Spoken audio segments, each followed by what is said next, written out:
Hello everyone. Once again, a very warm welcome to all of you in the lecture series of RCC. पिछले lectures में हम लोग बात कर चुके थे कंक्रीट मिक्स डिजाइन के तीन महत्वपूर्ण मेथड पे, जिसमें आर्बिट्रेरी मेथड था। आर्बिट्रेरी मेथड के बाद हम थोड़ा मूव किए तो हम लोग आए दूसरा मेथड मिनिमम वाइड और तीसरा मेथड मैक्सिमम डेंसिटी पढ़ चुके थे। लेकिन आज जो मेथड है, चौथा मेथड, जिस मेथड का नाम है fineness modulus method, the fourth method that is fineness modulus method. Fineness modulus method, तो सर ये चौथा मेथड है कंक्रीट मिक्स डिजाइन का जिस पर हमें बात करनी है। लेकिन फाइनेनेस मॉडुलस मेथड समझने से पहले you have to understand the term fineness modulus. ये टर्म समझ में आ जाए तो फाइनेनेस मॉडुलस मेथड भी आ जाएगा। आपको याद है कि जब तक प्रोफेसर डफ अब्राहम 1919 में अपना water cement ratio method represent नहीं कर चुके थे, तब तक हमारा आपका मानना यही था कि कंक्रीट जितनी कॉम्पैक्टेड होगी स्ट्रेंथ उतनी ज्यादा होगी, और इसी कॉन्सेप्ट को लेकर हम लोग आगे धीरे धीरे बढ़ रहे थे। इसी कॉन्सेप्ट पर फुलर एंड थॉमसन का मैक्सिमम डेंसिटी मेथड या जो मिनिमम वाइड मेथड के ऊपर मॉडिफिकेशन कहा जा सकता है, आपको याद है वो मेथड भी इसी पर बेस्ड था। तो आज इस मेथड को समझने के पहले हम लोग को सबसे पहले समझना होगा, क्या समझना होगा सर? हम लोग को समझना होगा कि टर्म फाइनेनेस मॉडुलस क्या है। ठीक है, फाइनेनेस मॉडुलस जब समझ में आ जाएगा तब हम फाइनेनेस मॉडुलस मेथड पर चलेंगे। यानी याद करिए, मिनिमम वाइड मेथड, इसका भी कॉन्सेप्ट यही था क्या, कि हमें आपको एक बेहतर कॉम्पैक्टेड कंक्रीट तैयार करनी है, यही यही कॉन्सेप्ट था। दूसरी जो कहानी आई हमारे सामने ये आई कि सर हमको एक बात बताइए कि जो हमारा ये मेथड है मिनिमम वाइड, इसी को मॉडिफाई किया फिर बाद में हमने, हाँ, रीजंस ऑफ फेल्योर जानने के बाद हमने मॉडिफाई किया। हमने मतलब किसने? प्रोफेसर, या सॉरी नाम दे दीजिए फुलर एंड थॉमसन, इन्होंने मॉडिफाई किया। और मॉडिफाई करने के बाद इन्होंने दूसरा मेथड बना दिया जिसका नाम दिया मैक्सिमम डेंसिटी मेथड। अब वो मेथड भी फेल कर गया, और इसी के साथ साथ पैरेलल में एक और मेथड चल रहा था जिस पर भी काम चल रहा था, और इसको नाम दिया आपने फाइनेनेस मॉडुलस मेथड। इसका भी कॉन्सेप्ट वही है कि एक बेहतर कॉम्पैक्टेड कंक्रीट तैयार करना विदाउट ग्रेडिंग, कॉन्सेप्ट यही था। और इसी को लेकर हम लोग यहाँ आगे बढ़ रहे हैं। So the next method is the fineness modulus method. लेकिन इसे समझने के पहले you have to understand the फाइनेनेस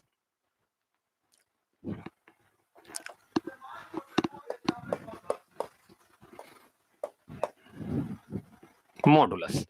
आपको क्या समझने के पहले, फाइनेनेस मॉडुलस मेथड समझने के पहले आपको फाइनेनेस मॉडुलस नाम का टर्म समझना पड़ेगा। जब आप ये समझ लेंगे तब आप समझ पाएंगे कि सर क्या है हमारा, ये क्या कहानी चल रहा है। आइए बात करते हैं क्या है फाइनेनेस मॉडुलस। फाइनेनेस मॉडुलस की बात करो तो लोग कहते हैं कि फाइनेनेस मॉडुलस एक प्रकार का इंडेक्स है। It is an index. Index मतलब सूचकांक जो बताए आपको कि हाँ क्या अवस्था चल रही है, किस तरह की सिचुएशन है। Index representing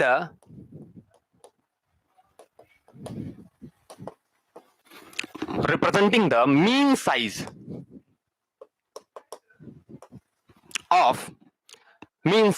of aggregate. यानी कह रहे हैं कि फाइनेनेस मॉडुलस जो है ये एक प्रकार का इंडेक्स है, सूचकांक है, जो ये बताता है कि किसी एग्रीगेट का मीन साइज क्या है। अब मीन साइज का क्या मतलब होता है सर, हमें मीन साइज समझाइए। मैंने कहा भैया कोई फाइन एग्रीगेट ले लीजिए। अब कोई फाइन एग्रीगेट ले लिया आपने, कोई सैंड ले लिया। अब उस सैंड में कोई पार्टिकल 2 mm का है, कोई पार्टिकल 0.625 mm का है, कोई पार्टिकल 4 mm का है। तो इस सबका अगर एक पार्टिकल साइज आपको बताना हो तो मैक्सिमम साइज क्या होगा? 4 mm। मिनिमम साइज क्या होगा? 6.625 mm। लेकिन अगर कोई आपसे पूछे कि इस पूरे पूरे के पूरे एग्रीगेट का एक एवरेज साइज बताइए क्या है, एवरेज साइज, एवरेज इसलिए क्योंकि सर ये मिनिमम है, ये मैक्सिमम, एक ही सैंड का पूरा ग्रुप है, उसमें आप देख रहे हैं कि मिनिमम साइज चल रहा है, मैक्सिमम पार्टिकल साइज, तो एवरेज साइज क्या होगा? वही एवरेज साइज रिप्रेजेंट करने के लिए, वही मीन साइज रिप्रेजेंट करने के लिए हमने कौन सा टर्म इस्तेमाल किया? हमने टर्म इस्तेमाल किया फाइनेनेस मॉडुलस। यानी fineness modulus is a term which is used to represent the average size of particles. समझ में आई बात? लेकिन अब चुनौती यह है कि हम ये प्राप्त कैसे करते हैं, निकालते कहते हैं, मीन साइज निकालने का तरीका क्या है। एक बात आप जानते रहिएगा कि अगर हम लोग बात करें तो सिंपल बात कर सकते हैं। क्या बात कर सकते हैं? कि अगर फाइनेनेस मॉडुलस बढ़ता है, फाइनेनेस मॉडुलस बढ़ता है या ऐसे कह लो बढ़ता है, तो सर जो पार्टिकल का साइज होगा, साइज ऑफ एग्रीगेट, ये भी क्या करेगा, बढ़ेगा। एक तो एक सिंपल बात समझ लो। और घटेगा, देन घटेगा। अगर आप कह रहे हैं कि सर घटेगा, तो ये भी घटेगा। इसका मतलब, इसको दूसरी भाषा में तो ऐसे भी कह सकते हैं कि फाइनेंस मॉडुलस डायरेक्टली प्रोपोर्शनल होता है किसके, एफएम प्रोपोर्शनल है किसके, साइज ऑफ एग्रीगेट के। हाँ, इसको ऐसे भी तो कहा जा सकता है, दैट इज, हम ऐसे भी तो कह सकते हैं कि सर ये क्या है, एक दूसरे के प्रोपोर्शनल है। लेकिन अब टर्म ये है कि फाइनेंस मॉडुलस जो है, ये हम प्राप्त कैसे करते हैं। फाइनेंस मॉडुलस टर्म हम प्राप्त कैसे करते हैं। तो फाइनेंस मॉडुलस प्राप्त करने के लिए हमें आपको क्या करना होगा,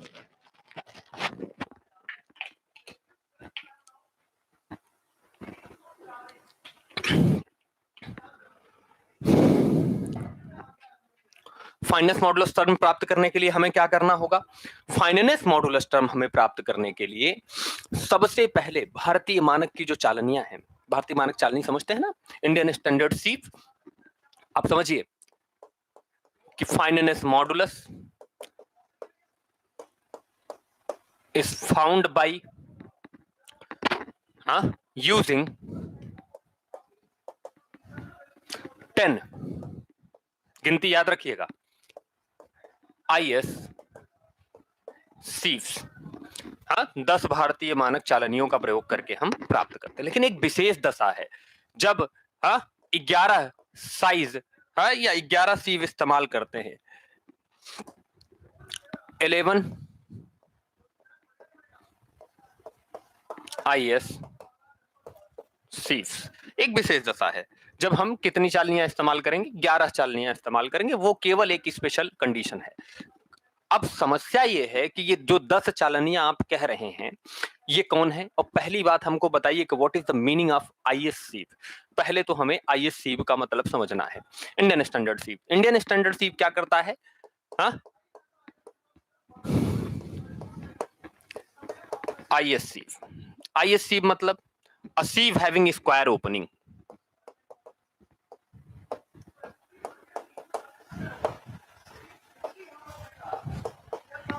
a sieve having a square opening.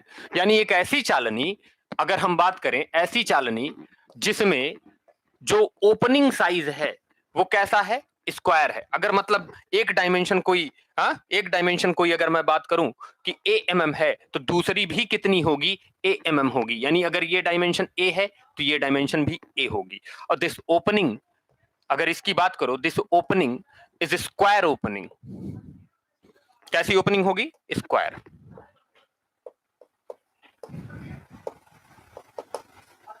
Square opening होगी। बात समझ में आया। जबकि एक दूसरी चालनी भी हम यूज करते हैं, राउंडेड ओपनिंग वाली। लेकिन यहां राउंडेड ओपनिंग नहीं, हम कौन सी सीव इस्तेमाल करेंगे, स्क्वायर ओपनिंग। अब समस्या यह है कि फाइनेंस मॉडुलस प्राप्त करते समय कितनी चालनियों का प्रयोग करते हैं। मैंने यहां लिखा है एक विशेष दशा है जब 11 यूज होती है, और बाकी नॉर्मल टाइम पे हम 10 ही चालनी प्रयोग करते हैं। अच्छा, तो अब 11 चालनियों का साइज क्या है, the सीव size used for analysis of finance modulus.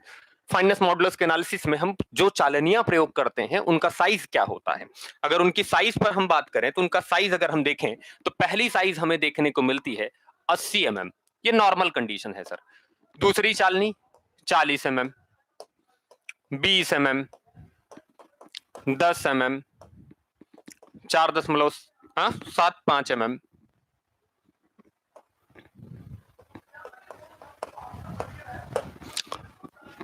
2.36 mm, 1.18 mm, 600 micron, 300 micron और 150 micron. This is the particle size जो हम इस्तेमाल करते हैं। कुल 10 चालनियां हो गई। यही 10 चालनियां हम प्रयोग करते हैं कब, जब हमें किसका एनालिसिस करना होता है, एग्रीगेट के फाइनेंस मॉडुलस का। लेकिन एक चालनी ऐसी है जब किसी कंक्रीट में प्लम्स का यूज हो रहा हो, यानी एग्रीगेट में प्लम्स हो, कंक्रीट में ना हो रहा हो, बल्कि एग्रीगेट में कह लीजिए प्लम्स हो। अब आप सोचेंगे कि sir what is the plums. Plums वो पार्टिकल होते हैं जिनका पार्टिकल साइज 160 mm से ज्यादा हो हम उन्हें प्लम्स कहते हैं। अगर वो 75 से ज्यादा है तो साइक्लोपियन कहलाता है, और अगर 160 से ज्यादा है तब हम उसे नाम देते हैं प्लम्स। क्या नाम देते हैं? प्लम्स। और प्लम्स की अगर हम बात करते हैं तो प्लम्स का पार्टिकल साइज 150 mm। ये देखो, ये 11वीं अतिरिक्त चालनी है जो हम तभी प्रयोग करेंगे हा? जब क्या हो, कंक्रीट में प्लम्स हो। यानी हम ऐसे लिख सकते हैं, दिस सीव, एक्चुअली एडिशनल सीव बोलिए, this additional sieve is used when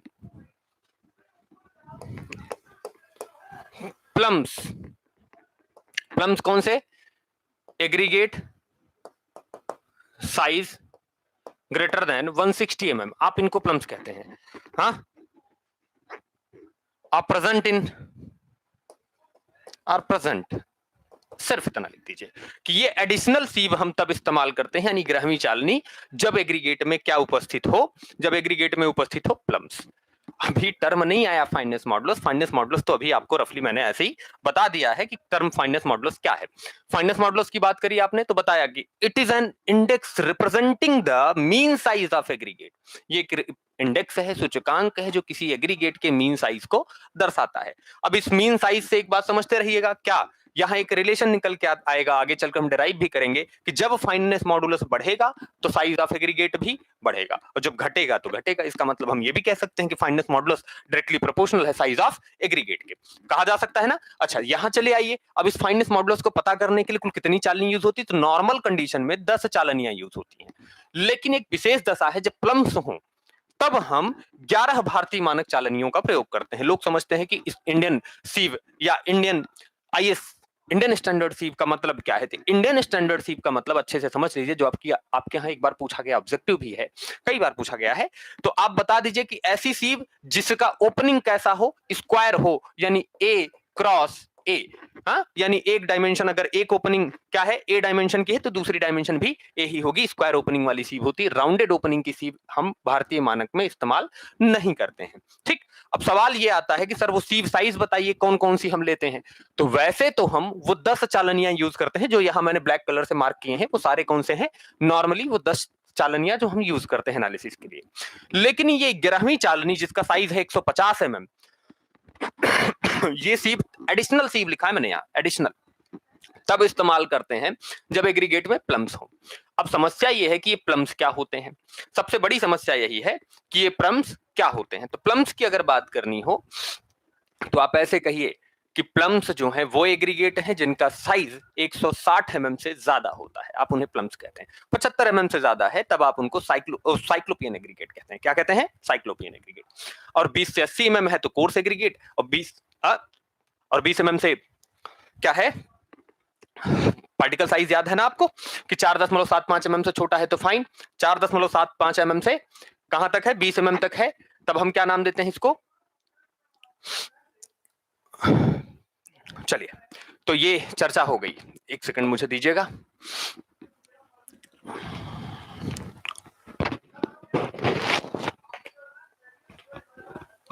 अब ये स्थितियां यहां तक है।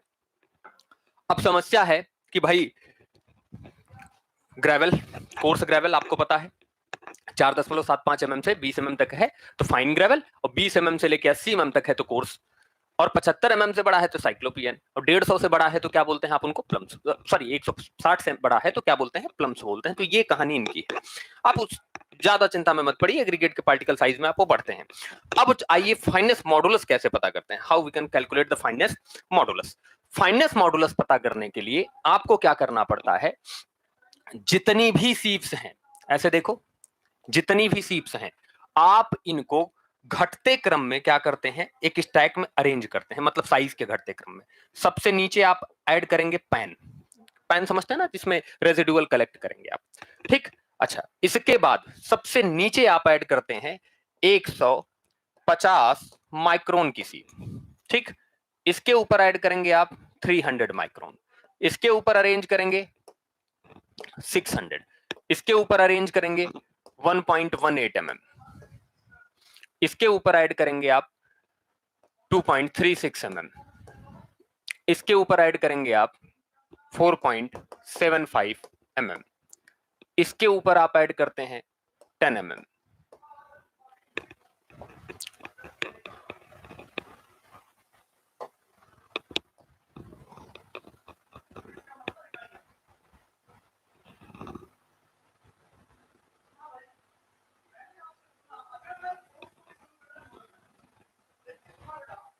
ठीक है। अच्छा, फिर चले आइए, इसके ऊपर आप ऐड करेंगे यहां, ठीक है, कितने mm ऐड करेंगे, चले आइए यहां सर, इसके ऊपर ऐड करेंगे आप 10 के बाद 20 mm, सारे घटते क्रम में सीप को अरेंज कर लेना है आपको। 20 mm के बाद आप ऐड करेंगे दिस इज 40 mm, और सबसे ऊपर आप ऐड करते हैं 80 mm, कितने mm, 80 mm, आपने अरेंज कर लिया। अगर प्लम्स हैं तो 150 mm वाली चालनी सबसे ऊपर, 150 mm की चालनी सबसे ऊपर अरेंज कर लेंगे। अब अरेंज करने के बाद आपको एक काम करना है, क्या करना है, एग्रीगेट को इनसे पास कराना है। आप अपना एग्रीगेट क्या करेंगे, पास कराएंगे। जब पास कराएंगे तो हर चालनी पर कुछ न कुछ वेट रुकता जाएगा, कुछ न कुछ वेट रुकता जाएगा। जो सबसे छोटी चालनी है 150 माइक्रोन की, इससे जो पास हो जाएगा वो आके पैन में इकट्ठा हो जाएगा। तो आपको करना क्या है, इन 10 चालनियों पे जो वेट रुक रहा है, मान लीजिए फॉर एग्जांपल यहाँ W1 रुक रहा है, यहाँ W2 रुक रहा है, यहाँ W3 रुक रहा है, यहाँ W4 रुक रहा है, यहाँ W5 रुक रहा है, और यहाँ W6, यहाँ W7, हाँ, और यहाँ W8, यहाँ W9, और ऐसे ही यहाँ W10, और यहाँ पैन में कुछ W11 रुक रहा है, कुछ ऐसे रुक रहा है। आप ऐसे मानते चलिए कि ये रुक रहा है। तो अगर आप फाइनेंस मॉडुलस टर्म की बात करते हैं और आपने कुल कुल बात ध्यान से समझो, कुल लिया हो कितना, W kg एग्रीगेट लिया हो सीव करने के लिए, टोटल वेट लिया हो, तो समझिएगा कि फाइनेंस मॉडुलस क्या होता है। Then the fineness modulus is percentage cumulative weight retained on each sieve, percentage cumulative weight का समेशन जो सभी सीव पर रुक रहा है, sum of percentage cumulative weight retained on sieves divided by 100। बात ध्यान से समझो, हम क्या कह रहे हैं कि भैया जितनी भी सीव हैं उन पर जो परसेंटेज क्यूमुलेटिव वेट रुका है, उस परसेंटेज क्यूमुलेटिव वेट का सम निकाल लीजिएगा और 100 से दे दीजिएगा भाग। 100 से दे दीजिएगा भाग, आ जाएगा आपका क्या आएगा सर, आपका आ जाएगा क्या निकल के, फाइनेंस मॉडुलस। लेकिन सर अभी परसेंटेज क्यूमुलेटिव वेट कहां सीखे हैं हम, तो ये W1 W2 W3 ये जो देख रहे हैं, दिस इज W1, ये अगर इसकी बात कर रहे हैं सर, W1 क्या है, इस सीप पर रुका भार। ये परसेंटेज क्यूमुलेटिव कैसे हुआ, परसेंटेज क्यूमुलेटिव टर्म का मतलब समझो, परसेंटेज क्यूमुलेटिव टर्म का मतलब होता है कि टोटल कितना एग्रीगेट लिए हैं और उसका कितना परसेंट भाग जिस चालनी की आप बात कर रहे हैं उस पर रुक गया है। जैसे फॉर एग्जांपल अगर मैं यहां लेकर चलूं, हमने मान लिया फॉर एग्जांपल मैंने 20 किलो एग्रीगेट लिया है, 20 किलो एग्रीगेट फॉर एग्जांपल, यहां रुक गया, यहां रुक गया 0 kg, तो भैया इस सीव पर रुका वेट भी 0 kg है और इस सीव का परसेंटेज क्यूमुलेटिव वेट भी 0 kg है। अच्छा, परसेंटेज क्यूमुलेटिव वेट भी कितना है, परसेंटेज क्यूमुलेटिव ये भी कितना है, 0%। अच्छा, दूसरी बात करो इधर, इस सीप पर मान लो रुक गया sir 10 kg, for example 10 kg रुक गया, तो इस सीप पर रुका भार 10 kg है। बात ध्यान से समझो, इस सीप पर रुका भार 10 kg है, लेकिन परसेंटेज क्यूमुलेटिव वेट क्या होता है, इस सीव के ऊपर जितनी सीव है सब पर रुके भार का summation divided by total weight. तो ये देखो इस पर कितना रुका सर, इस पर तो 10 रुका है, इस पर 0 रुका है। तो टोटल परसेंटेज क्यूमुलेटिव वेट कितना हुआ इस सीव के लिए, परसेंटेज क्यूमुलेटिव वेट कितना हुआ इस सीव के लिए, कितना हुआ 10 plus 0 divided by 20 multiplied by 100, यानी कितना हो गया सर, अगर हम निकाल के देखें तो 50%। अगर इस सीव पर मान लो फॉर एग्जांपल इस सीव पर वेट रुक गया 5 kg फॉर एग्जांपल, तो इस सीव का रुका भार तो 5 kg, लेकिन इस सीव पर परसेंटेज क्यूमुलेटिव वेट कितना रुका, परसेंटेज क्यूमुलेटिव वेट कितना रुका सर, अरे 10 plus 5 plus 0 divided by 20 kg total था, मल्टीप्लाइड बाई 100, तो इस सीव पर कितना हुआ 85% हो गया, सॉरी 75% हो गया, कितना हो गया 75% हो गया। 75%। आप ऐसे ऐड करके निकालेंगे, ऐसे ऐड करके परसेंटेज क्यूमुलेटिव वेट निकालेंगे, और सारे चालनियों पे जो परसेंटेज क्यूमुलेटिव वेट आएगा आप उसे जोड़ देंगे और फिर 100 से दे देंगे भाग, जो टर्म आएगा that is the fineness modulus. अब ऐसे समझ में तो नहीं आ रहा होगा, ये ऐसे समझ में तो नहीं आ रहा होगा, तो इसके लिए एक काम कर लेते हैं, इसके लिए हम लोग एक काम कर लेते हैं, हम देख लेते हैं कि कितना परसेंटेज क्यूमुलेटिव वेट कैसे निकालते हैं, हम कैलकुलेट कैसे करते हैं। चलिए थोड़ा सा समझते हैं। आपने क्या कहा, टर्म याद कीजिए, फाइनेस मॉडुलस। क्या टर्म था? Finance modulus. आपने कहा finance modulus is the index which represent the mean size of an aggregate. मैंने कहा सर मीन साइज रिप्रेजेंट करने के काम आता है, क्योंकि एक ही एग्रीगेट में, चाहे वो फाइन हो चाहे कोर्स हो, अलग अलग पार्टिकल साइज के पार्टिकल भी होते हैं, तो एवरेज साइज कैसे निकाली जाए, वो एवरेज साइज निकालने के लिए हम जो टर्म इस्तेमाल करते हैं दैट इज फाइनेस मॉडुलस। आपने आगे चलकर कहा कि सर फाइनेस मॉडुलस बढ़ेगा तो एग्रीगेट का साइज बढ़ेगा, घटेगा तो घटेगा, दैट्स अनदर थिंग। फिर आगे चलकर बात आई सर, बात ये आई कि सर हम ये फाइनेस मॉडुलस पता कैसे करते हैं, what is the method to find out the fineness modulus, तरीका क्या है। तो तरीके पे मैं आया, तो तरीके पे मैंने कहा कि इसके लिए हम 10 भारतीय मानक चालनी का प्रयोग करते हैं। भारतीय मानक यानी इंडियन स्टैंडर्ड, 10 सीव इस्तेमाल करते हैं। 10 सीव कौन कौन सी? हाँ, तो पता चला 80 mm से लेके 150 माइक्रोन तक हम इस्तेमाल करते हैं, 10 सीव हैं। एक एडिशनल सीव भी तब इस्तेमाल होती है जब एग्रीगेट में क्या हो, एग्रीगेट में हमारे पास प्लम्स अवेलेबल हो, तब हम एक एडिशनल सीव भी इस्तेमाल करते हैं। अब मुद्दा ये भी है कि सर कौन सी इंडियन स्टैंडर्ड सीव का मतलब, मैंने कहा स्क्वायर ओपनिंग, ठीक है। अब मुद्दा ये है कि पता कैसे करें। हाँ, तो मैं एक फाइनेस मॉडुलस की डेफिनेशन, एक दूसरी डेफिनेशन लिख सकता हूं, हाँ, यहां कि पता कैसे करते हैं। तो मैं ऐसे लिख सकता हूं कि finance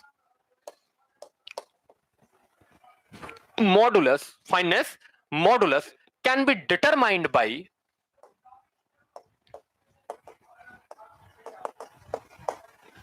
can be determined by can be determined by can be determined by the help of, या with the help of लिख लीजिए, can be determined with the determined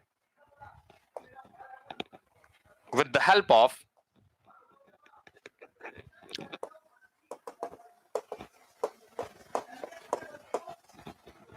with the help of percentage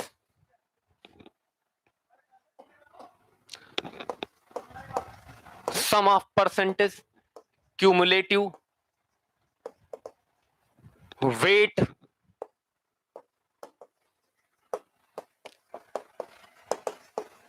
retained on 10, ये देखिए 10 लिख रहा हूं, और यहीं मैं 11 भी लिख रहा हूं, क्योंकि 11 कब इस्तेमाल करनी मैंने ये आपको बता रखा है। 10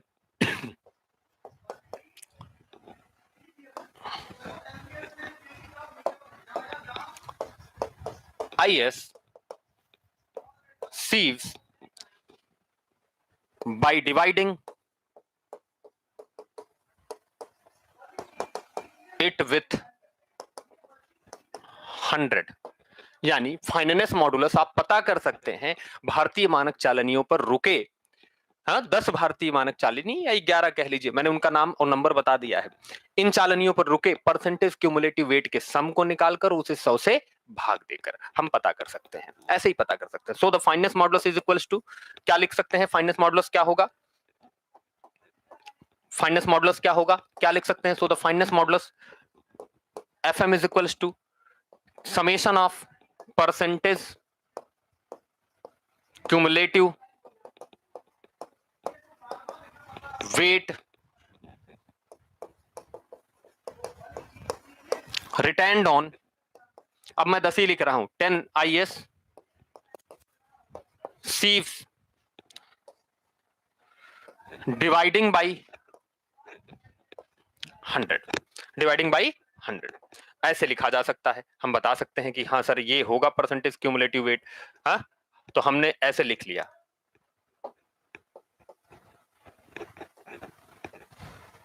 ठीक है, हमने ऐसे लिख लिया।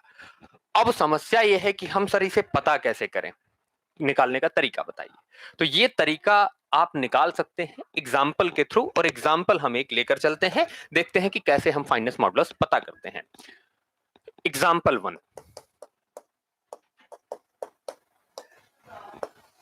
और ये एग्जाम्पल आपके एग्जाम में आया हुआ है, हम वही एग्जाम्पल लेकर चलते हैं आपके लिए। ठीक है, सेम एग्जाम्पल लेकर चलते हैं जो आपके एग्जाम में आया हुआ है, हम उसी के लिए यहां आगे कम्युनिकेट करेंगे कि हाँ प्रश्न में क्या बातचीत है। ये एग्जाम्पल आरगोर साहब की किताब से है और बढ़िया एग्जाम्पल है। हाँ, तो क्या कह रहे हैं, इफ 20 केजी, कितना 20 kilo, if 20 KG coarse aggregate is sieved, 20 kg coarse aggregate is sieved through sieved through 80 mm, 40 mm,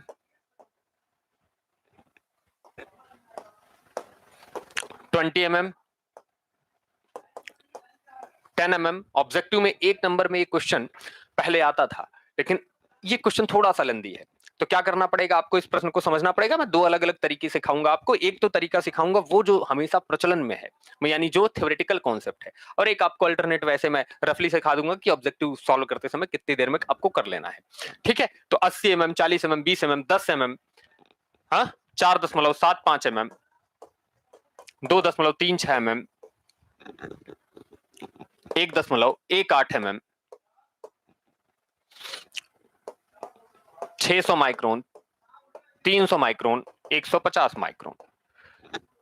ठीक है, कह रहे if 20 KG coarse aggregate is sieved through, ये चालियों के साइज देती है। ठीक, and the weight retained and the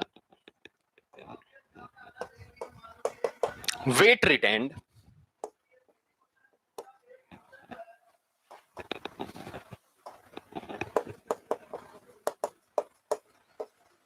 on these sieves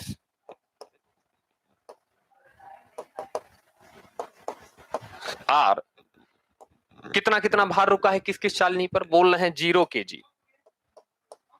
एक चालनी पर 0 केजी रुका, दूसरे चालनी पर बता रहे हैं 2 KG, 2 KG.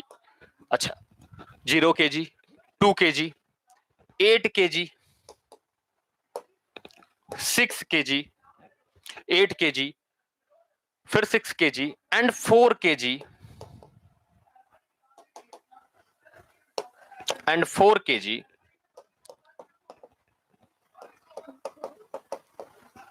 Respectively.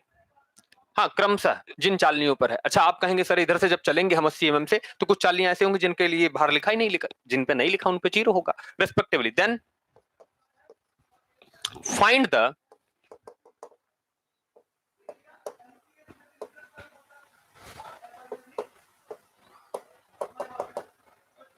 Fineness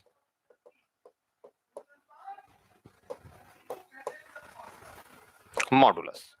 fineness modulus पता कीजिए कि क्या होगा। प्रश्न पढ़ लीजिए, समझ लीजिए। कह रहे हैं कि भैया हमने क्या किया, भारतीय मानक चालनियों से, कौन सी चालनियों से, भारतीय मानक चालनियां बता रहे हैं कि 80 से लेकर 150 माइक्रोन तक की चालनियों से हमने 20 किलो कोर्स एग्रीगेट को चाल कर देखा, और इन चालनियों पर जो भार रुक रहे हैं वो भार क्रमशः ये आपके सामने लिख दिया मैंने। तो फाइननेस मॉडुलस कितना होगा बताइए। ऐसे प्रश्नों को हल करने के लिए दो तरीके हैं। एक तो वो थ्योरेटिकल कॉन्सेप्ट के पहले आप वेट रिटर्न निकालिए, फिर निकालिए कि परसेंटेज क्यूमुलेटिव वेट कितना रुका, फिर उसे 100 से भाग दीजिए, तब पता कीजिए। आपके यहाँ आया हुआ एग्जाम्पल है, आया हुआ है, आप चाहिए तो देख लीजिएगा। आपके जेई एग्जाम में भी आया हुआ है, ए एग्जाम में भी आया हुआ है। तो क्या सोल्यूशन हो सकता है? वी ऑल नो दैट, क्या fineness modulus is equals to, याद करो, sum of percentage cumulative weight retained on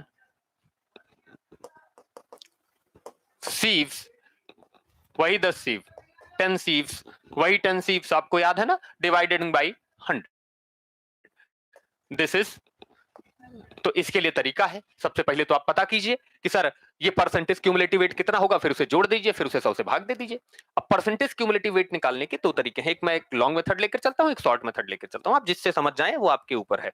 तो हम एक काम करते हैं कि इसका एकदम सिंपल वाला तरीका लेकर चलते हैं। कैलकुलेशन यहीं कर लेंगे या अगले पेज पर कर लेते हैं। ठीक, कैसे होगा आप याद करो।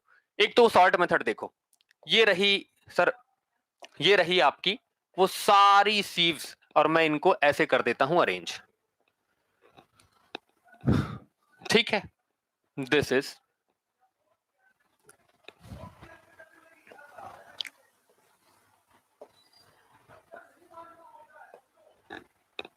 80 mm, 40 mm, 20 mm, 10 mm, 4.75 mm, 2.36 mm, 1.18 mm, 600 micron, 300 micron, 150 micron. तो 600 माइक्रोन, 300 माइक्रोन और 150 माइक्रोन। और नीचे सबसे क्या है? हाँ, सबसे नीचे क्या है? ये हमारा पैन। हमने इसी चालनी से क्या किया है? हाँ, इसी चालनी से क्या कर रखा है हमने?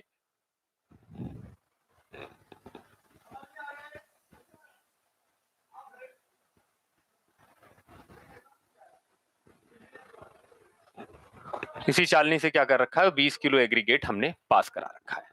कितना एग्रीगेट पास कराया? 20 kg।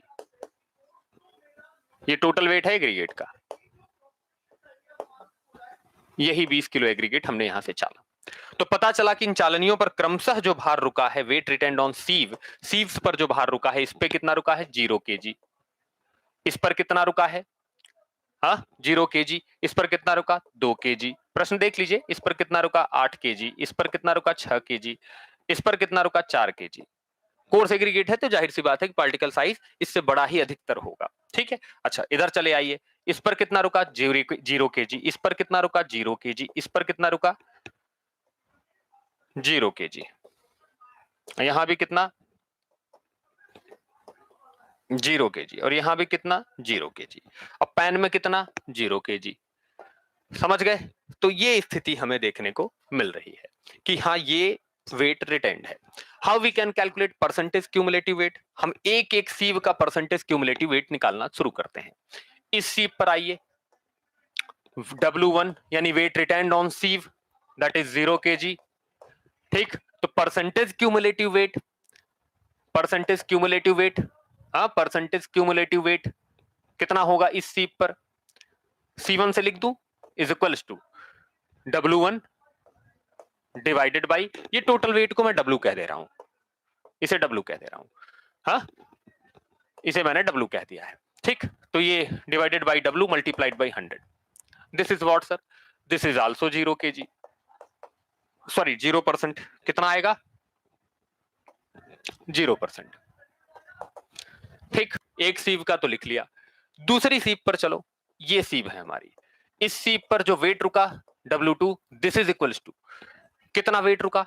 इस पर कितना वेट रुका है? वेट रुका है 2 kg। कितना रुका है? 2 kg। तो इस सीव पर percentage cumulative weight C2, this is what sir?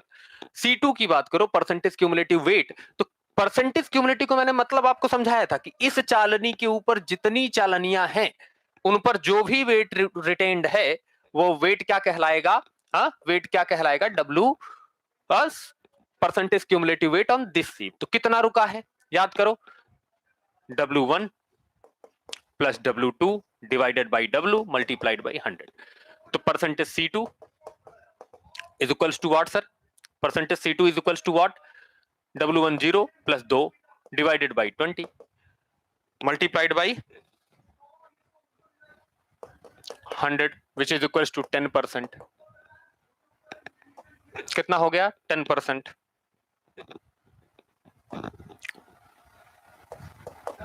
ठीक है, अच्छा अब चले आइए सर इस पर, इस सीप पर बात करिए। वेट कितना रखा है? W3 which is equals to 8 kg। तो इस सीव के ऊपर या इस सीव पर टोटल कितना वेट रिटेंड है? तो सर टोटल वेट रिटेंड कितना है? दिस इज, हाँ, ये रिटेंड है, तो ये रिटेंड है तो कितना हो जाएगा? परसेंटेज C3 कितना होगा? परसेंटेज C3 निकालिए। परसेंटेज C3 की बात करेंगे तो 0 प्लस 2 प्लस 8 बटे 20 गुणे 100, यानी कितना वेट रुका? 50%। परसेंटेज क्यूमुलेटिव वेट कितना हो गया? 50%। देखो एकदम सिंपल तरीका है, आप ऐसे ही कैलकुलेट करोगे। कितना हो गया? 50%। इस पर चले आओ, इस सीप पर कितना होगा? इस सीप पर होगा तो ये पूरा काउंट होगा यहां से। हाँ, तो इस सीप पर अगर बात करें पर्टिकुलर इस सीप पर, तो इस सीप के लिए अगर हम लोग चल रहे हैं तो देखिए कितना होगा सर? इस सीप पर कितना होगा? W4 इज इक्वल्स टू कितना हो गया W4 भाई 6 kg। इस पर तो 6 ही kg रुका है, लेकिन अगर इसका परसेंटेज क्यूमुलेटिव वेट C4 निकाल रहे हैं तो C4 is equal sir 0 plus 2 plus 8 plus 6 divided by 20 multiplied by 100, यानी कितना हो गया C4। C4 is what sir, ये हो गया 16 kg, और 16 इसका कितना होता है लगभग 85%। कितना होता है 85%, 85 सॉरी 80% होगा। कितना होगा 80%, कट कर दीजिए 80% होगा, ठीक। तो 80% परसेंटेज क्यूमुलेटिव वेट C4 का वैल्यू कितना आ रहा है 80%। इस सीप पर चले आइए सर, ऑन दिस सीप, इस सीप पर W5 कितना हो रहा है, W5 इस पर 4 kg है, लेकिन परसेंटेज क्यूमुलेटिव वेट 5 इस सीप पर कितना होगा। अरे सर सबको जोड़ दीजिए 20 kg हो जाएगा। कितना हो जाएगा 20 kg, आप देखते चलो। कितना हो जाएगा 20 kg, तो 20 kg हो जाएगा तो 20 कैसे कैसे ऐड कर रहे हैं। अरे भाई वही 0 plus 2 plus 8 plus 6 plus 4 divided by 20 multiplied by 100, तो ये तो 20/20 यानी कितना 100, यानी percentage C5 is equals to 100%। अब हमें परसेंटेज क्यूमुलेटिव वेट पांचवी सीप का भी मिल गया। ये कितना हो गया, कितना हो गया सर, हमें ये देखने को मिल रहा है कितना 100%। अब इन सीब्स पर आइए, इन सीब पर रुका भार तो कितना है, W5 तो आ गया, W6 इन पर 0 है। लेकिन इस पर आइए कितना होगा इसका परसेंटेज क्यूमुलेटिव वेट, W6 कितना होगा। अरे भाई इस सीब पर रुके, इसके ऊपर रुके सारे वेट, तो सारे वेट कैलकुलेट कर लीजिए। सारे वेट कैलकुलेट करेंगे तो कितना होगा इसका, अरे भाई 20 kg इसके ऊपर रुका है, तो ये कितना हो जाएगा 100%। ये भी होगा, ये भी कितना होगा 100%, ये भी कितना होगा 100%, ये भी कितना होगा 100%, और ये भी कितना होगा, दिस इज आल्सो 100%। यानी हम बात कर रहे थे, किसकी चर्चा कर रहे थे हम लोग चर्चा कर रहे थे जब, किसकी कर रहे थे, C6 यही आ रहा है, C7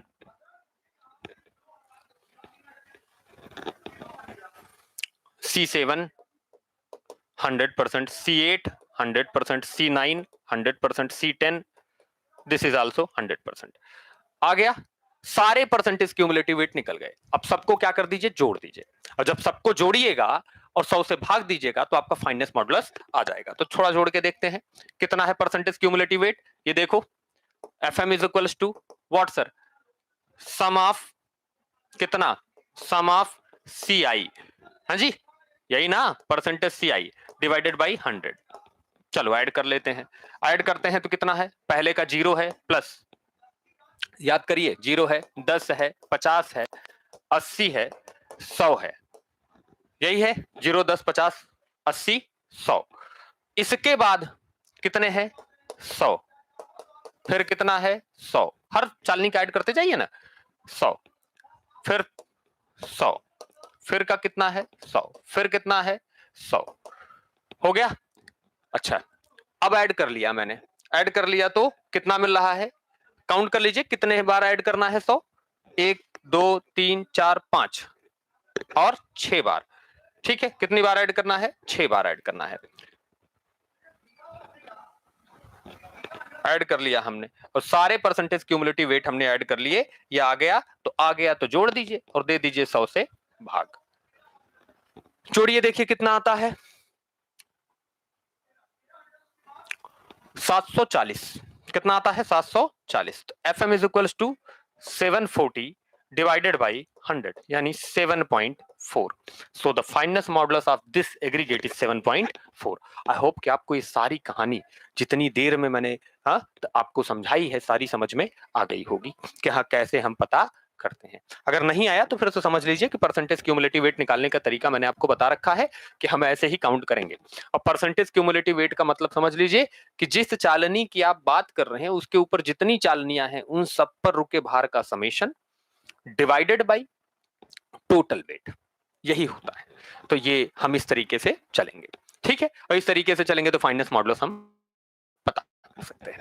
जब फाइनेस मॉडुलस आ गया तो अब हमारे सामने अगली चुनौती ये आती है कि what is the value of finance modulus for different different aggregate, अलग अलग जो टाइप के एग्रीगेट होते हैं उनका फाइनेंस मॉडुलस का वैल्यू क्या होता है। तो मैं एक तरफ लिख रहा हूं टाइप ऑफ एग्रीगेट और दूसरी तरफ लिख रहा हूं फाइनेंस मॉडुलस। एक तरफ टाइप ऑफ एग्रीगेट, दूसरी तरफ फाइनेंस मॉडुलस। ये बड़ा इंपॉर्टेंट है, एग्जाम में खूब पूछते हैं इससे सवाल, तो आप जानते रहिएगा कि क्या वैल्यू होती है। जैसे फॉर एग्जांपल फर्स्ट लेकर चलें अगर हम कोर्स एग्रीगेट, कौन सा लेकर चलते हैं? Coarse aggregate. कोर्स एग्रीगेट जो भी है उनका फाइनेंस मॉडुलस 6 से लेके 8.5 के विद इन आता है, इसी के बीच में आता है जितने भी कोर्स एग्रीगेट हम इस्तेमाल करते हैं जिनमें प्लम्स एडेड नहीं है। ठीक है, चलिए यहां बात करते हैं। दूसरा मीडियम एग्रीगेट, मीडियम या इसी को मिक्स्ड बोलते हैं आप, मीडियम या मिक्स एग्रीगेट। मीडियम या मिक्स एग्रीगेट मतलब वो एग्रीगेट जिसमें कोर्स पार्टिकल भी है, फाइन पार्टिकल भी है। तो इनका होता है 4.7 से 7 के बीच। फाइनेंस मॉडुलस की कोई डायमेंशन तो नहीं होगी ना, इट इज एन इंडेक्स, तो इंडेक्स की कौन सी डायमेंशन होगी, इसीलिए ऐसे लिख दिया। तीसरा फाइन एग्रीगेट। फाइन एग्रीगेट की बात करो तो फाइन एग्रीगेट का जो वैल्यू आता है, फाइन एग्रीगेट के लिए अगर हम बात करते हैं तो फाइन एग्रीगेट का जो वैल्यू आएगा वो आएगा 2 से लेके 3.5 के बीच में, 2 से 3.5 के बीच ये वैल्यू हमें देखने को मिलती है। लेकिन फाइन एग्रीगेट में भी 3 तरह के फाइन एग्रीगेट देखने को मिलेंगे। पहला देखने को मिलेगा, मैं यहां थोड़ा सा मार्क कर देता हूं, पहला देखने को मिलता है फर्स्ट कोर्स सैंड। तो कोर्स सैंड की अगर बात आप करते हैं तो 3 पॉइंट ऐसे लिख देता हूं मैं, 2.9 से लेके 3.2 तक। अभी आपको कुछ कहानी भी बताऊंगा। दूसरा मीडियम सैंड, मीडियम सैंड की अगर हम बात करते हैं तो मीडियम सैंड का जो फाइनेंस मॉडुलस आएगा 2.6 से 2.9। ठीक है, अच्छा तीसरी बात करते हैं fine sand. Fine sand, fine sand का 2.2 से 2.6 ये वैल्यू हमें देखने को मिलती है। लेकिन एक सबसे जरूरी बात है जो आपको सीखनी है, जो आपको समझनी है हमारे साथ, ऐसी सैंड जिनका फाइनेंस मॉडुलस 3.2 से ज्यादा है, आप एक अच्छी गुणवत्ता की कंक्रीट के निर्माण में उनका प्रयोग नहीं करते हैं। और ये रिस्ट्रिक्टेड भी है कि वो कंक्रीट जो 3.2 से ज्यादा फाइनेंस मॉडुलस वाले एग्रीगेट से बनाई जा रही है उसकी क्वालिटी बेहतर नहीं होगी। तो मैं यहां कहीं ऐसे मार्क करके आपके लिए लिख देता हूं, हाँ यहां आपके लिए थोड़ा सा ऐसे मार्क करके लिख देता हूं ताकि आप मेरी बात समझ पाएं। और ये बात क्या है? सैंड, थोड़ा सा दूसरे कलर से लिख दूं sir, sand having finance modulus greater than 3.2 is not used for production of good quality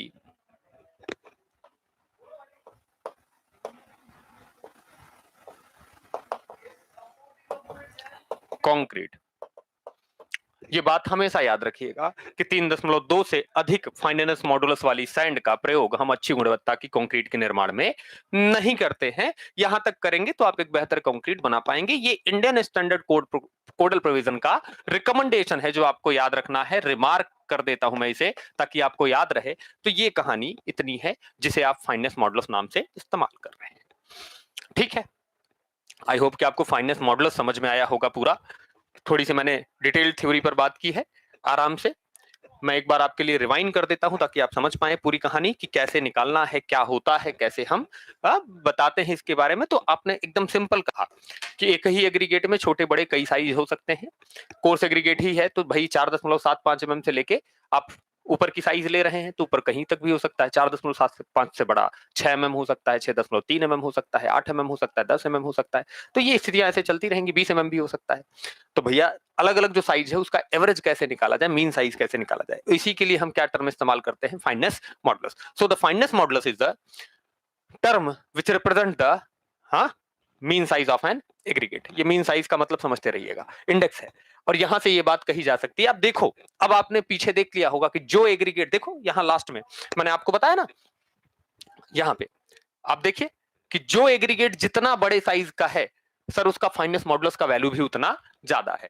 तो एग्रीगेट का साइज बढ़ेगा तो फाइनेंस मॉडुलस बढ़ेगा। ये कहानी समझ में आ गई? अच्छा, जब एग्रीगेट का साइज बढ़ेगा तो फाइनेंस मॉडुलस बढ़ेगा। जब हमारे सामने ये बात आ गई है तो हम अब अगली बात पर चलते हैं। हमने कहा सर इसका मतलब है कि फाइनेंस मॉडुलस डायरेक्टली प्रोपोर्शनल है साइज ऑफ एग्रीगेट के। फिर समस्या ये आई कि फाइनेंस मॉडुलस हम पता कैसे करें? तो इसके लिए हम 10 भारतीय मानक चालनियां इस्तेमाल करते हैं या 11 करते हैं। 11 एक विशेष दशा में करते हैं, 10 नॉर्मली करते हैं। 10 साइज की बात मैंने कही और यहाँ एक बात कही मैंने इंडियन स्टैंडर्ड सीव। तो इंडियन स्टैंडर्ड सीव का मतलब आई होप कि आपको समझ में आ रहा होगा कि सीव हैविंग स्क्वायर ओपनिंग, ऐसी सीव जिस जो कैसी हो, स्क्वायर ओपनिंग वाली हो। हमने ये बात आपको बता दी। आफ्टर देन हम फिर बात किए कि ये सीव कौन कौन सी है, इनका साइज क्या है। तो पता चला कि 80 एमएम, 40 एमएम, 20 एमएम, 10 एमएम, 4.75, 2.36, 1.18, फिर 600 माइक्रोन, 300 माइक्रोन और 150 माइक्रोन की है।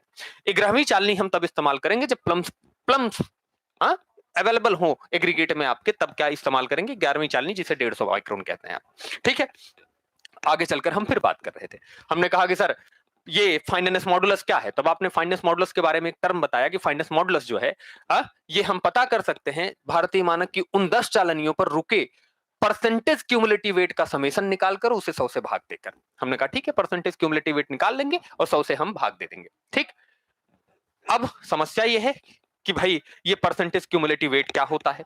मैंने कहा सर अगर परसेंटेज क्यूमुलेटिव वेट आपको चाहिए तो भाई जिस चालनी पर आप बात कर रहे हैं उसके ऊपर जितनी चालनियां हैं सब पर रुका भार divided by total weight, divided by total weight. समझ गए? अच्छा, नेक्स्ट बात करते हैं। हमने एक एग्जांपल लिया और एग्जांपल के थ्रू समझने का प्रयास किया। एग्जांपल लिया कि भाई 20 केजी कोर्स एग्रीगेट को हम क्या कर रहे हैं? 80 एमएम, 40 एमएम, 20 एमएम, 10 एमएम, 4.75, 2.36 इन चालनियों से चाल रहे हैं और परसेंट रेस्पेक्टिवली जो वेट ट्रेंड है इन चालनियों पर वो मैंने लिख दिया और आपसे फाइनेंस मॉडुलस पूछ लिया। ये एक एग्जांपल है आपके लिए, आपको ये समझना है। तो मैंने बता दिया कि finance modulus is equal to, निकाल लिया आपने वही तरीका। अच्छा, तो इसके लिए आपको परसेंटेज क्यूमुलेटिव वेट चाहिए था, परसेंटेज क्यूमुलेटिव वेट चाहिए था। How we can calculate percentage cumulative weight? तो मैंने आपको परसेंटेज क्यूमुलेटिव वेट निकालने का तरीका बता दिया था कि जिस चालनी पर आप बात कर रहे हैं उस चालनी के ऊपर जितनी चालनियां हैं उस पर रुके टोटल वेट का summation divided by total weight of aggregate. ऐसे हमने सबके फाइनेंस मॉडुलस के लिए सबके क्यूमुलेटिव परसेंटेज वेट निकाल लिए और निकालकर हमने क्या कर दिया? हमने ऐड करके 100 से भाग दे दिया तो हमें टोटल क्यूमुलेटिव वेट मिल गया। अब समस्या यह है कि किस एग्रीगेट का कितना होता है, इसके लिए हम ये तरीका अडॉप्ट करते हैं। किस एग्रीगेट का कितना होता है इसके लिए हम ये तरीका अडॉप्ट करते हैं और हर एग्रीगेट का यहां से आप जान सकते हैं किस रेंज में होता है। यहां आपसे ये सवाल खूब बनता है एग्जाम में, इसीलिए मैं डुअल स्टार कर देता हूं कि कोर्स एग्रीगेट का कितना होता है, फाइन का कितना होता है, सैंड का कितना होता है, किस सैंड का कितना होता है, ये सब बनते हैं आपसे।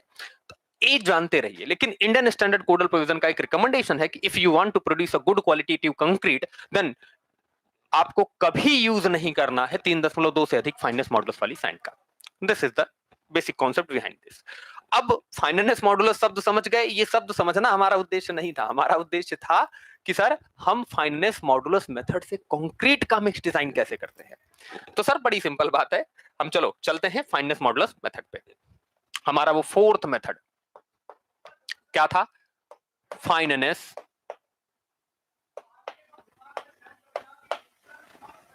Modulus method of concrete mix design. Concrete mix design के लिए हम फाइनेंस मॉडुलस मेथड जो इस्तेमाल करते हैं, उस मेथड के अकॉर्डिंग क्या है? तो उस मेथड के अकॉर्डिंग बड़ी छोटी सी बात है। वो मेथड कहता है कि भाई अगर आप कोर्स एग्रीगेट और फाइन एग्रीगेट ये दोनों मिलाकर टोटल एग्रीगेट बना रहे हैं तो इन दोनों का अनुपात क्या होना चाहिए, इस पर चर्चा करते हैं। और इस पर चर्चा करते हैं तो बड़ी सिंपल कहानी कहते हैं। क्या कहते हैं कि भाई थोड़ा सा कलर चेंज कर लेते हैं आपके लिए और लिख लेते हैं। क्या कहते हैं कि फॉर कंक्रीट मिक्स डिजाइन, कहते हैं कि अगर आप कोई ऐसी कंक्रीट का मिक्स डिजाइन करना चाहते हैं जिसका फाइनेंस मॉडुलस P हो, then the percentage of fine particle या then the percentage of a finer particle is equals to कितना होगा? या परसेंटेज R कह दीजिए इसी को, P1 minus P divided by P minus P2 multiplied by 100। अब बड़ी दिक्कत ये है कि लड़के को ये समझ ही नहीं आता कि इसका मतलब क्या है। इसका मतलब क्या है? देख भाई ऐसा है, ये आपका कोई टोटल एग्रीगेट है, ये सिर्फ एग्रीगेट है और इस एग्रीगेट में कोर्स एग्रीगेट भी है और फाइन एग्रीगेट भी। आप ये कह दीजिए टोटल एग्रीगेट। तो इस टोटल एग्रीगेट के अगर आप ये डिसाइड कर रहे हैं और ये टोटल एग्रीगेट जो आप चाह रहे हैं, इस टोटल एग्रीगेट का कोई फाइनेंस मॉडुलस आपको चाहिए। फाइनेंस मॉडुलस आपको चाहिए P। तो समझिए जो ये कोर्स एग्रीगेट है इसका फाइनेंस मॉडुलस कितना, P1, और ये फाइन एग्रीगेट इसका फाइनेंस मॉडुलस कितना, P2। आप चाहते हैं कि एक बात बताइए, P फाइनेंस मॉडुलस की कंक्रीट अगर हमें तैयार करनी है किससे, P1 finance modulus course aggregate और P2 फाइनेंस मॉडुलस वाले फाइन एग्रीगेट से, तो फाइन एग्रीगेट का परसेंटेज क्या होना चाहिए, then the percentage of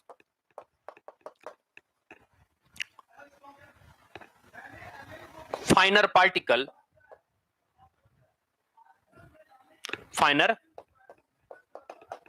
particles R, इसी को परसेंटेज आर बोलते हैं। ये क्या होगा, ये क्या होगा अगर इसकी बात करें हम, तो ये होगा R is equals to P1 minus P2 P upon P minus P2 multiplied by 100। तो ये P1 किसका है sir, this is of course aggregate. ये P किसका है, कंबाइंड एग्रीगेट का, कंबाइंड मतलब दोनों, कंबाइंड एग्रीगेट। ये P2 किसका है, फाइन एग्रीगेट, और ये किसका है, कंबाइंड एग्रीगेट। अब थोड़ी सी बात आपको समझनी है, क्या है बात, अब ध्यान से बात समझो, मैं जो आपसे कहता चल रहा हूं आप समझते चलो तो आप कहानी समझ जाओगे। कह रहा हूं कि अगर आपको किसी P1 फाइनेंस मॉडुलस के कोर्स एग्रीगेट, P1 मैं जानबूझकर कहता रहा हूं, आप इसे X कह दीजिए, Y कह दीजिए, क्या फर्क पड़ता है, P1 फाइनेंस मॉडुलस के कोर्स एग्रीगेट और P2 फाइनेंस मॉडुलस के फाइन एग्रीगेट को मिलाकर एक कंबाइंड एग्रीगेट तैयार करना है जिसका फाइनेंस मॉडुलस P हो। तो जो फाइन पार्टिकल्स की प्रतिशत मात्रा होगी R, वो बराबर होगी कितने के, R बराबर होगी P1 minus P divided by P minus P2 multiplied by 100। इससे निकालते हैं हम। और अगर आपको कोर्स एग्रीगेट का परसेंटेज पार्टिकल चाहिए, परसेंटेज पार्ट चाहिए, तो 1 माइनस R कर दीजिएगा, 1 माइनस यानी 100% माइनस R कर दीजिएगा, 1 माइनस R कर दीजिएगा, तो आपको क्या मिल जाएगा, कोर्स एग्रीगेट की परसेंटेज मिल जाएगा, जिसका फाइनेंस मॉडुलस अगर आप P चाहते हैं तो डिजाइन कर सकते हैं। ये मेथड इसी तरीके से चलता है, लेकिन इस मेथड पर ढेर सारे न्यूमेरिकल आते हैं और आप इसे न्यूमेरिकल से ही बेहतर तरीके से समझ सकते हैं। तो हम ले लेते हैं एग्जाम्पल 1। क्या ले लेते हैं, एग्जाम्पल 1। क्या है एग्जाम्पल, थोड़ा सा हम लोग देखें। हम लिख रहे हैं व्हाट इज, ये आया हुआ न्यूमेरिकल है, लेकर चल रहे हैं, व्हाट इज ESE में, what is the percentage of fine aggregate to the fineness modulus, या having fineness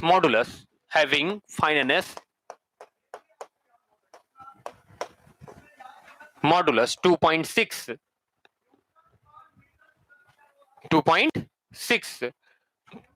to be combined with coarse aggregate of fineness modulus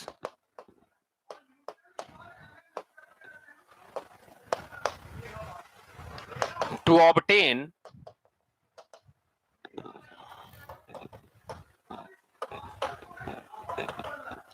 fineness modulus 7.6 sorry, इस न्यूमेरिकल में 6.8 दिया हुआ है, उसी पे लेके चलते हैं। 6.8 to obtain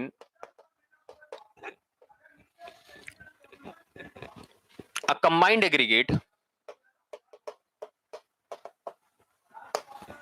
of fineness modulus